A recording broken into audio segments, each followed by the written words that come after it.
Hello everyone and welcome back to Car Venus 14. Now today we are back with another Genshin Impact Future Speculation video, and today we are going to be talking about, well, pretty much everything we know in patch 1.5 that's going to be happening. So, yeah, of course these are all rumors and speculations, so don't take anything to heart. Take it with a massive small grain of salt. And yeah, just basically we're just here to see what happens, see what comes true and what doesn't. And of course, all of this information may be subject to change as well. And some information may be taken out, some information may be put in. So we're constantly learning. And yeah. Anyway, carrying on with life now. Basically, patch 1.5 is supposed to be coming out on April the 28th of this year. Now, we're not so sure what this patch was anymore, what this patch is anymore, because this patch was apparently supposed to be the patch for the chasm, but now there's been, there hasn't actually been, with the whole, thing that happened a few weeks ago with Mihoyo getting annoyed at people leaking things, and yet here we are. But, during those leaked files that managed to, well, get leaked, no one actually managed to find any information on the chasm. So, because of that, all of us are now, well, most of the community is now actually thinking that it's not coming in patch 1.5, but patch 1.6 instead. And also another valid reason is because us mobile players, well, obviously we play on mobile and we don't have terabytes of storage like you PC gamers do. So because of that, Mihoyo are trying to slow down on like major updates like new regions and stuff. That's why we're getting a load of filler patches. It is a theory, but it does definitely make sense, especially for mobile players as well, which it would be really helpful for us. So yeah, that's probably why the chasm may have been pushed back to patch 1.6, but no one really thinks that it's going to be coming after patch 1.7. We could be wrong, but we could be right as well. So, Now, I already said April 28th is going to be coming, it's going to be coming out, patch 1.5,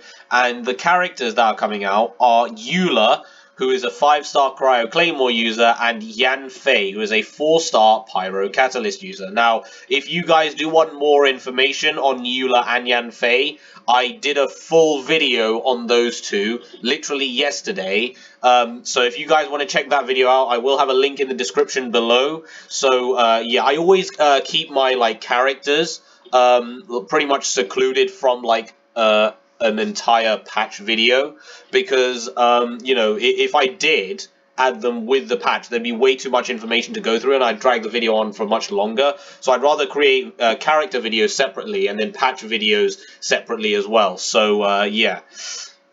Now, there is a new weapon coming to the patch 1.5, and apparently this, what's it called? This Claymore is actually made for Eula. So here's the stats and passive, and I did try and summarize everything because the passive is it's a paragraph basically. Only those who are adept in the language of official will understand the paragraph, and luckily I am one of those people, so applaud, thank you very much. I'm joking, don't worry, I'm not a narcissist, I promise. Basically, it's basically the exact same as the Elegy of the End passive, but anyway, well, I digress. We go through this in order. So it's a 5-star Claymore, and it's called the Song of Broken Pines. Now, as for where I'm getting all of this information, I will definitely link all of this information in the description below. Everything you see here, apart from the what and the when, will be in the description below, so feel free to check that out. Yeah, so it's level 1 stats. Base attack is 49. Now 49, if you didn't know, is actually the highest base attack. Now this will actually be the first weapon that actually has a base attack of 49, because the 5-star weapons have the highest base attack of either 46 or 48. This is the first weapon to actually go to 49. So yeah. it will go pretty high, as you can probably tell. Its secondary stat is actually physical damage bonus, which again is really good for Eula. So this is shaping out to be a really good weapon, as Eula pretty much scales with physical damage bonus. Level 90 stats, the base attack goes up to 741, which is absolutely ridiculous. Yeah, so if you didn't know, if you have a base attack of 46, sorry, you go to 608 at level 90. If you have a base attack of 48, you go to 674 at level 90, I believe. So 49 goes all the way to 741, which is kind of ridiculous. Of course, these values are, you know, a bit high, so it may change. It may go down to 48 at some point, but, you know, we just don't know. Maybe it might just be a new era for 5-star weapons, basically. Although it does make sense, because most weapons, what is it, the 3-star and the 4-star ones, all have a starting point of at least 3 numbers. With the 4 stars, you've got 41, 42, and 44. The 3 stars I can't actually remember, and then the 5 stars there's only 2. So, you know, it could actually be a new starting point for the 5-star weapons. Now, physical damage bonus at level 90 is 20.7%. Now, this is low. I mean, the scaling is low, but the only reason for that is the way these weapons works is that if the base attack scales high, then if the base attack, when I say scaling, I mean when you upgrade the weapon every 5 levels, if the jump is big, then the secondary stat jump won't be as big. So if the base attack scaling is high, then the secondary stat scaling will be low. And vice versa, basically. That's how it usually works, hence why this number's really low. Now, as for Ascension materials, the weapon Ascension material is the Decarabian material, which is found on Mondays and Thursdays at the Cecilia Garden domain. So Mondays, Thursdays, and it's called. It has the word Decarabian in it. Basically, that's what I mean to say here. It also requires the horn, which is actually dropped by the Mitterchells and the Lorchells. So the Mitterchells are like, you know, the guys with the wooden shields and the cryo shields and the geo shields. Yeah. The wooden shield Mitterchells, basically the medium-sized Hilichurls, and then the Lorchells are the you know, the guys with the geo energy barrier and the cryo energy barrier. You know, the really big dudes, basically. So yeah. And then you also need Hilichurl masks as well. So yeah, again, very like, you know, the Ascension materials are obviously suited towards, you know, this Mondstadian Claymore, who is made for a Mondstadian character. Yes, I call Mondstadt people Mondstadian, like probably the other half of the community as well. So basically, the passive. Now, the passive, well, I've summarized it because I speak the fluent language of forgot her name. Basically the official princess, yeah. Prinzessin der Herzelong, there we go. Basically, I speak the fluent language of Fischl, so I managed to decode this for you guys. Basically, the passive increases basically it gives a flat attack increase by 16%. So whatever full attack you have, not base attack, whatever full attack you have, it just adds on an extra 16% of that. So this is always going to be there. It's always going to be active. And then this is where things get a little bit complicated. So when a normal or charge attack, so this applies to both, right? When a normal or charge attack hits an enemy, you gain a sigil of whispers, right? So this is a different type of sigil compared to the sigil of remembrance and the sigil of permission. And basically every single time you hit an enemy, so one hit equals one sigil of whisper, basically, and so on and so forth. You can get up to a maximum of 4, so 4 times you hit an enemy, you get the maximum number of sigils. Now, when you have all 4 of the sigils, they're basically used up immediately, and you gain a normal attack speed by you gain extra normal attack speed by 12%. So your attack speed gets even faster by a factor of 12%, and you get even more attack increase by 20%. So on top of the 16% you already had, you're also getting 20% for 12 seconds. And this effect cannot actually stack with weapons of the same passive. So basically, if you didn't know, the Elegy for the End, or the Elegy of the End, basically has the exact same passive as this weapon here, so it can't actually stack. So you can't have 8 sigils, and you can't have a 24%, you can't have a 32% flat attack increase, 24% attack speed increase, and a 40% increase in more attack, and it lasts for 24 seconds. That's just pretty much bonkers at that stage. So yeah, it can't stack. And if you guys want to know the refinement rank increases, if you're really pouring your blood, sweat, tears, soul, and every other organ in your body into this game, here are the refinement rank increase stats. So the attack number, which is this, the attack increase that's pretty much permanent as you equip this weapon, goes from 16% up by a factor of 4 each time, all the way to 32%. The attack speed increase, which you get after using the 4 sigils, goes up by a factor of 3, and it goes all the way up to 24%. And the further attack increase that you get, along with the attack speed increase, when you use the 4 sigils of permission, or whispers, it goes up by a factor of 5, all the way up to 40%. So yeah, even if you're not, even if you're just going to get 1 copy of this, which is still really risky, I would not recommend this if you're free to play. Seriously, I know what you guys are thinking. I'm a free to play, and I got the Staff of Homer. I wasn't in the right frame of mind, let's just say. I honestly wanted to get more damage from Zhongli, and I was just like, you know what, this is the perfect weapon, let's do it. And I completely forgot that the weapon banner's rates are absolutely trash. And yeah, luckily, my lucky stars managed to pull a very, very large weight and managed to give me the Staff of Homer. So I'm grateful for that. And have I learned from my mistake? Yes. Will I do this stupid decision in the future? Probably not. Am I going to forget this promise? Probably yes. So, there we go. That's life. Anyway, moving on. So we've got 2 brand new artifacts. Now, after this, trust me, things are going to get very, very spicy. We've got 2 brand new artifacts called the Tenacity of the Millilith and the Pale Flame. Now, the Tenacity of the Millilith, you can get the 4-star variant or the 5-star variant, and its 2-set bonus basically what it does is it increases your health by 20%. Now, whatever your health is right now, it just adds on 20% of that. So it's a flat increase, basically. It just straight out increases it as you have this 2-set bonus on.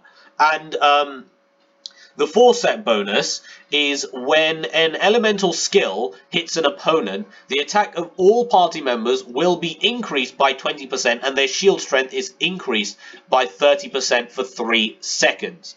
Now, it doesn't actually say whether this effect can actually stack, but then again, it only does last for 3 seconds, so I'm pretty sure you can actually get it up easily. Now, if you didn't know, this set was pretty much made for Zhongli. Now, if you didn't know, Zhongli is actually supposed to be getting a rerun. I forgot to actually write up the banners in this video because, well, I'm a bit of a knob, really. So, yeah, I completely forgot about the banner reruns, which is a pretty big part of the money-guzzling techniques of Mihoyo.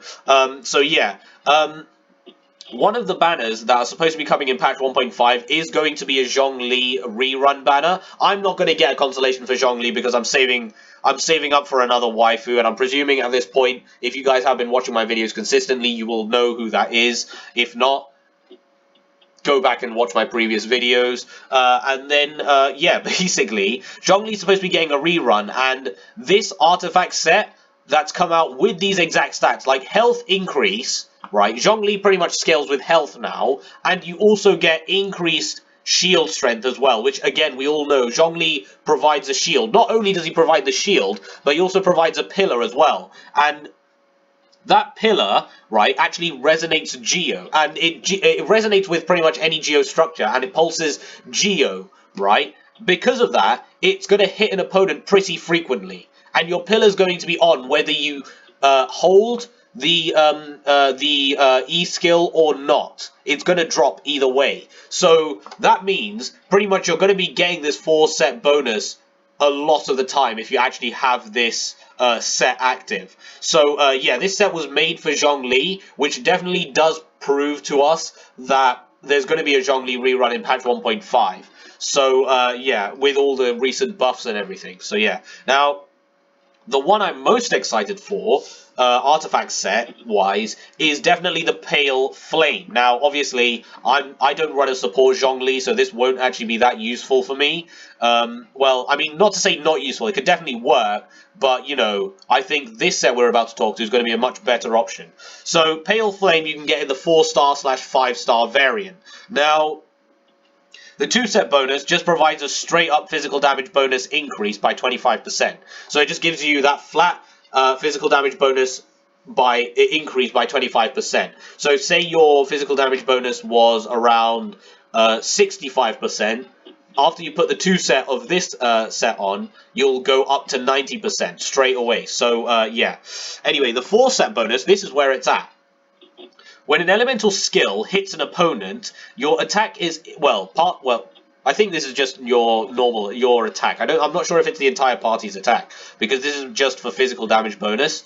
This is just for the DPS, I'm presuming. So giving everyone an attack boost may be a little bit overcompensating, but you know, it could happen. So when an elemental skill hits an opponent, your attack is increased by 6% for 7 seconds, which is a decent amount for a decent amount of time. This effect can stack up to 3 times. So what that basically means is, if your elemental skill hits opponents up to 3 times, right, you can actually have, 18% for 21 seconds. I'm pretty sure. I know the attack increase will definitely stack. And I'm presuming the time will stack as well. So, I mean, it only makes sense. Once 3 stacks are reached, the 2-set effect is increased by a certain number. Now, this number is actually different in many sources. So, the different numbers basically range from double the 2-set bonus. So basically, what that means is your physical damage will get increased by double this amount. So 25% basically. It will either increase by 25%, 50%, or 100%. Now, 25% will mean that you have a 50% increased physical damage bonus, which isn't that bad. 50%, 75% bonus, which is even better. 100% is 125%. So that's, well, more than enough, really. Will Mihoyo really give us 100% increase in physical damage bonus? That's kind of ridiculous, not gonna lie. So yeah, this is the physical set basically. So I think this set would suit. I can only think of 3 characters as of right now, but I think it will suit Zhongli, Xiangling, and Fischl. Reason saying is because Zhongli's pillar actually pulses Geo, right? So it basically sends like small shockwaves that hit enemies that are nearby. And the best thing about it is, even if you think that your range is small with Zhongli's pillar, you can actually, pair him up with another Geo character that creates a Geo structure, like Albedo's Flower, the MC's Meteor, Ningguang's Jade Screen. So, yeah. Or if you have Constellation 1 Zhongli, you can pair both of his pillars up with another character's constructs. 1 second.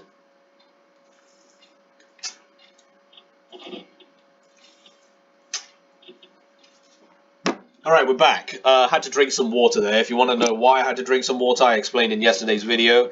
So, yeah, anyway. So, as I was saying, if you have C1 Zhongli, both his pillars and a Geo construct, or even if you have just one Zhongli, 1 pillar and 1 Geo construct, I mean, you know, it it just goes to show that even if Zhongli's range isn't that big, you can pair it up with the Geo Construct, and because his Geo Pillar sends out shockwaves, it will technically count as an elemental skill hitting an opponent.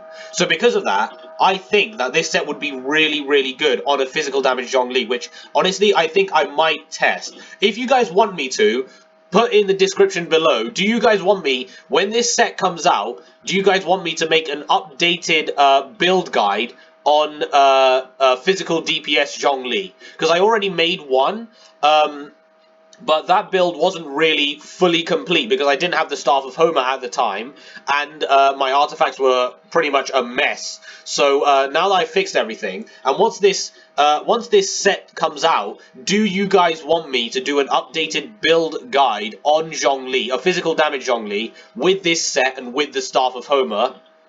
Put down in the links below, put down in the description below, and I will definitely see to it that I can try and get this physical damage bonus set as quickly as possible and make that updated Zhongli video guide. Now, Xiangling, the reason I say this could work on Xiangling as well is because, as you all know, Goba, the frustrating bear that he is, he does hit for 4 times, right? So because of that, he hits for 4 times, meaning that Goba can actually get all 3 stacks because he hits for 4 times, meaning that Xiangling can actually get this passive pretty easily as well, right? And let's not forget, and yeah, she's a really, really good physical damage unit, and she's pretty much free to everyone, right? And if you're going for a physical DPS Xiangling, you probably have the Crescent Pike as well. If not, unlucky, I do pity you, really. Trust me, I know what it feels like when you don't get something for 5 weeks, and, yeah, it really does annoy me. I went 5 weeks without getting the Monoceros Kali for Zhongli, and it drove me insane. It really did. So yeah, if you are going for a physical DPS Xiangling, then this would be a really good set as well, because Goba hits for 4 times, so she can get all 3 stacks. And finally, Fischl. Now, I know a physical DPS Fischl is actually pretty popular, as much as support Fischl. So because of that, you pop Oz, right, and he starts firing out, you know, he starts shooting his electro beams at enemies, and because he hits for more than 3 times, he's obviously going to get the max stacks as well. And he's also pretty quick on his reload speed. He, like, shoots out, like, you know, like, what, 0.1 seconds, and then he's backfiring, well, 0.1 second, 0.5 seconds, and he's backfiring again. So, yeah, then we, not backfire, but, you know, he's back firing the electro beams at his enemies. So, yeah, this would be a really good set on all 3 of those characters. So, I think, and obviously, we can't forget Eula. Now, this set was apparently made for Eula, but I just don't see how it would work, because the attack increase is only for 7 seconds, and Eula can only get 1 stack.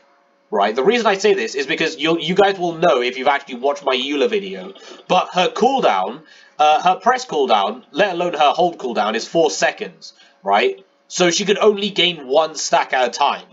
So I don't really see how Eula would really make use of this set that much, but a lot of people seem to think that this set was specifically made for Eula. I can see why, because of the physical damage bonus increase, but I think this set wasn't really made for Eula per se, but more of like a replacement set for Bloodstained Chivalry. Now, what would Bloodstained Chivalry be used on? Because it's 4-set Bloodstained Chivalry, it basically it applies for your charge attack.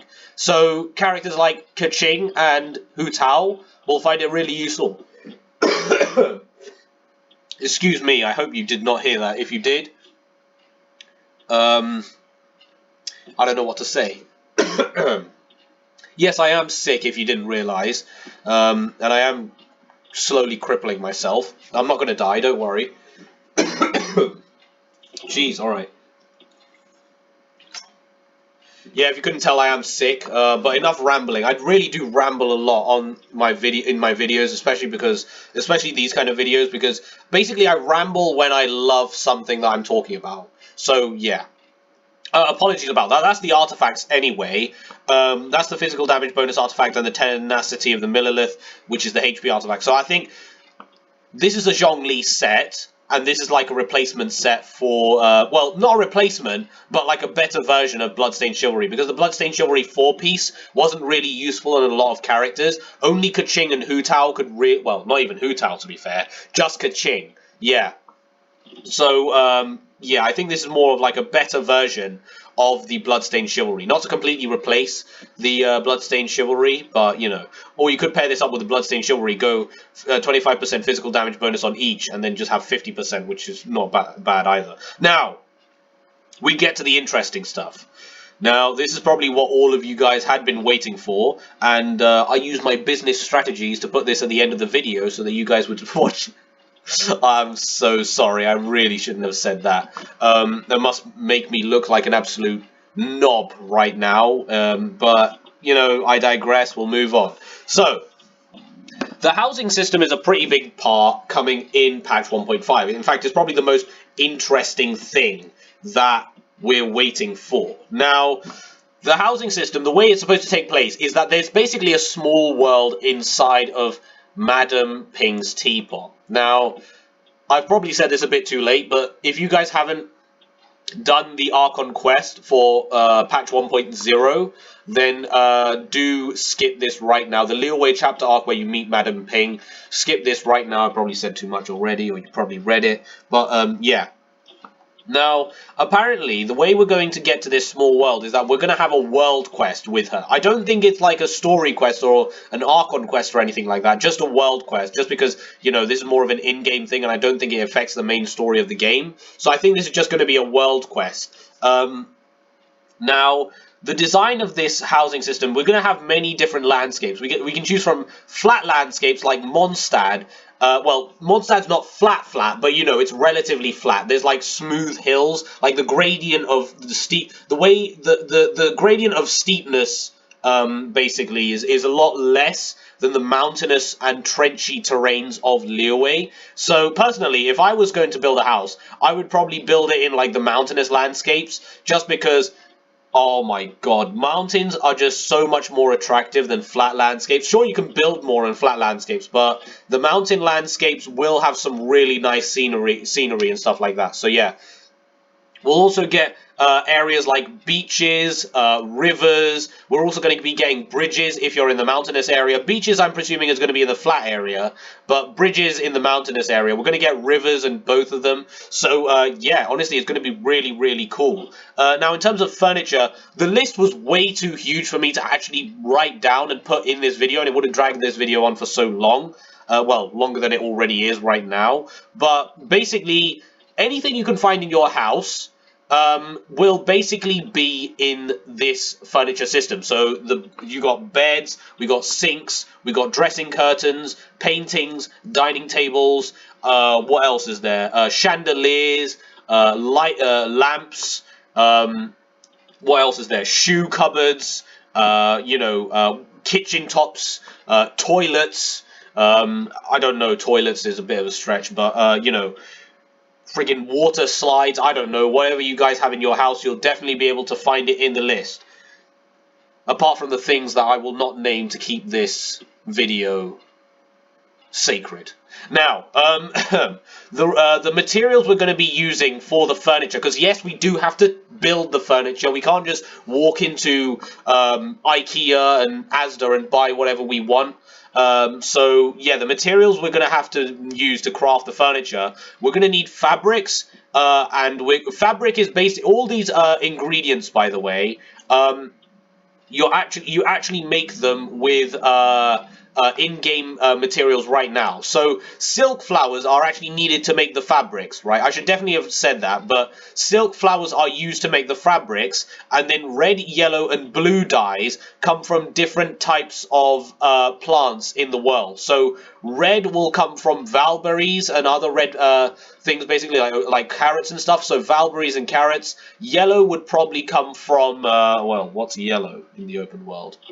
I can't think of anything yellow off the top of my head. And then blue will come from, mints, wolf hooks and stuff like that, basically. So, yeah, if you guys haven't already been farming those kind of things, then I suggest you do start now, because we're going to be needing a lot of these materials for, thing for the house. Also, I should have probably put here, we're also going to need ores, like the what is it? The iron chunks. Oh god, my brain today. Iron chunks and the white iron ores. We're going to need those two. It didn't actually say in the list that we were going to need crystal chunks or magical crystal ores. It just said iron chunks and white iron ores. So just farm these ones up. Yeah, I mean, it would be nice to farm crystal chunks and magical crystal chunks anyway, just because you're going to be needing them in the future for weapon ascension material and weapon XP and stuff like that. So yeah, now if you didn't know, there is actually going to be a reputation system within this housing system. So there's a genie in a teapot, right? It's not Madam Ping. The genie is not Madam Ping, and no, it's not Will Smith either. It's well, something or someone else. I have no idea. Now, the rep system, you have 10 levels, and the way you increase the rep system is you craft items in order to increase the rep level with the genie. Now, the more, the higher rep level that you are, it means you can build more house types. So when I say house types, I mean, maybe at level 1, you'll probably start off with like a small hut of some kind. And then when we get to like level 5, we build like a medium-sized house. Like here in England, like a medium-sized house. I don't know the exact dimensions of a medium-sized house in England, but you know what I mean. Search up medium-sized house in England and you'll get some ideas. So, yeah. Level 5 might be medium-sized house, and then level 10 will probably be like either a huge mansion or a castle kind of thing. Well, probably not going to get to castle and huge mansion kind of level, but you know, like a mansion basically, like a luxurious mansion, which is going to be basically the more house types that we're going to be building, they're going to be getting bigger. They're going to be getting like, you know, cooler. They're going to be they're going to have more levels, like you know, like floors, like floor 1, floor 2, ground floor. Maybe we might even get a basement, stuff like that. Basically, more space to fit more things. Really, that's what I'm trying to say. We're also going to be able to get different types of like decorations. So maybe lanterns will unlock at like level 3, and then we maybe get stone walls at like level 7. Maybe something else like I don't know. This one's a bit far fetched, but maybe like a water fountain or something like that. So, yeah.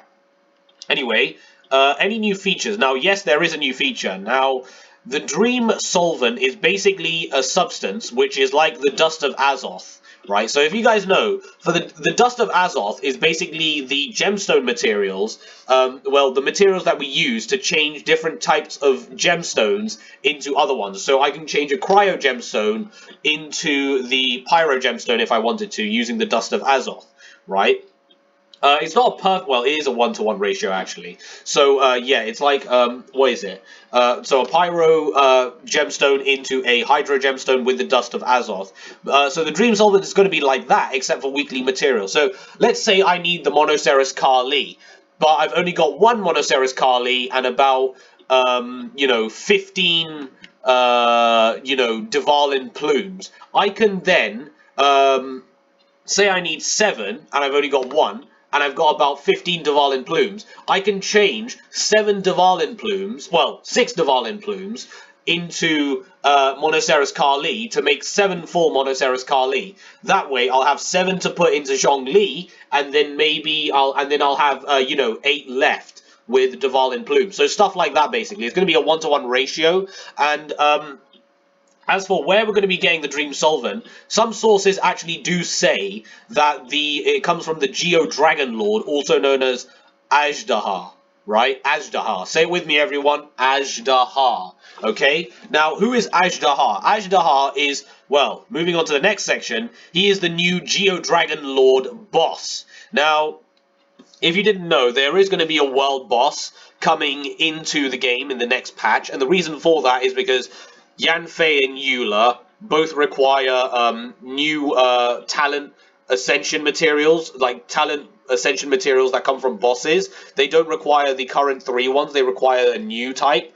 And if you guys want to know more details about them, definitely check my Yanfei and Eula video in the link of the description below. Now, as we all know, all the world bosses drop 3 materials. We know 2 of them so far, and one of them is Dragon Lord's Crown, which is used by Eula, and the Blood Jade Branch, which is used by Yan Fei. Now, we don't know the third one because there's no actual character in the game that actually uses the third material.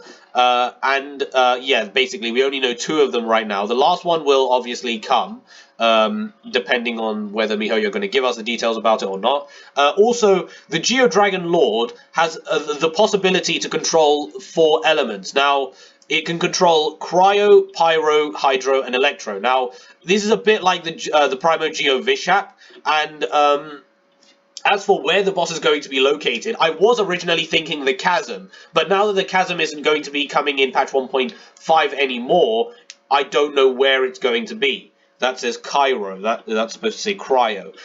So yeah. I have no idea where the boss is going to be located, but a lot of sources do say that the Geo Azdaha is going to be able to control Cryo, Pyro, Hydro, and Electro like the Primo Geo Vishap. So yeah, expect this one to be lethal, basically. Also, if you guys do want to know what this man looks like, I've got a surprise waiting for you in the description below, so head on over there if you want to find out what that surprise is. We've also got the Abyss Heralds, and you got 2 of them. So there's the Hydro Abyss Herald, which was actually seen in patch 1.4, and the Electro Abyss Herald. Now, this Abyss Herald, the Hydro Abyss Herald, is actually going to be part of the Dying Slave story mission in patch 1.4, which we will be covering on the channel. So if you guys want to see that, definitely subscribe and click the notification bells to, well, get alerted when I put that video up. And the Electro Abyss Herald hasn't actually been seen at all. Now, I know what you guys are thinking. They said they weren't going to be coming in patch 1.4. That was patch 1.4. Patch 1.5, the Hydro and Electro one is actually in it. Now, we don't know what the skills and things of them are. The only thing we know is their build. So the Hydro Abyss Herald is also known as the Wicked Torrents, and his well, playstyle is melee, and he's got twin blades. So a bit like Child in his melee form, really. And the Electro Abyss Herald is called Violet Lightning. Now, he's a spellcaster, so he basically has a catalyst in his hand, and he summons lightning from the ground, lightning from the sky, lightning orbs, so he's going to be quite dangerous. So, yeah. In all honesty, I think the Electro one may be a little bit tougher than the Hydro one, just because the Hydro one needs to be up close to you to attack it. So, yeah. And we've also got a final note before we end of the video. We've also got another world boss called the Cryo Hypostasis. Now, there's one confirmed material drop for this boss, and it's called the Crystalline Bloom. Now, the Crystalline Bloom is the character ascension material that Eula uses. Again, more details you will find in the Eula and Yan Fei video in the link in the description below. So, yeah, the Cryo Hypostasis, as for why we need one when we've already got a Cryo Regis-Line, I don't know, but, you know, it's definitely putting a twist on things. Its attack pattern does seem pretty cool as well, though. Again, like I said, all of this, well, all of this you will see in the description below, as well as the housing system. So, yeah. Anyway, guys, that has been the end of the video. Like I said, well, this document doesn't really consist of a lot of documents, but I definitely did drag this on for a bit longer. Wow, nearly approaching the 40-minute mark. So, yeah, I need to work on my rambling, seriously. Anyway, guys, I have been CarVenus14 and Salam, and I hope you guys enjoy the rest of your day. I will see you all very, very soon. Goodbye.